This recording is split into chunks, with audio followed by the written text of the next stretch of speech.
A bait business rivalry in Boynton Beach ended in an arrest. A man says a competitor poured bleach into his tank of bait fish. Ari Height has the story, all new at 5. The victims here are guys named Gary Case and his son, also named Gary. They tell me they came out of the house one morning, came down to the dock and looked into their cage here. They didn't see any of the fish swimming, so they knew right away something was wrong. But it wasn't until they saw the surveillance video that they realized exactly what had happened here. About devastated us. I mean, it's about trying to ruin my business. Gary Case showed me the freezers inside the garage. You and I may see dead fish in these bags, but the Cases see money. This is their business, and this is $30,000 down the drain. The Cases own Dynamite Live Bait. They supply bait to fishermen. May 31st, one of their biggest days of the year, the date of one of the biggest tournaments of the year.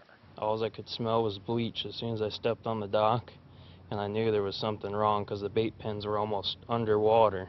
Underwater because they were weighted down with dead fish. All the bait were dead. After that, I called my dad.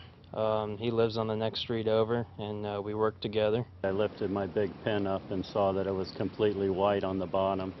There wasn't a bait alive in the pen. The Cases had to go to the tournament and tell their customers they couldn't help, they had no bait. Then they went home and checked their surveillance video. They say it showed this man, Alexander Raymer, pulling up on his boat and dumping buckets of bleach into their pens, killing their bait. The reason, according to police, Raymer is a competitor. He works for Target Live Bait, and he wanted the tournament business all to himself.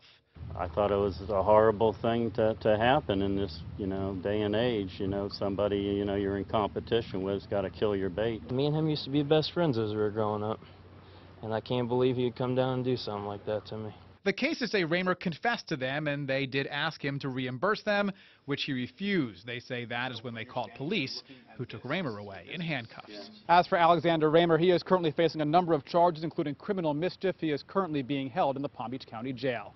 In Boynton Beach, Ari Height, WPBF 25 News.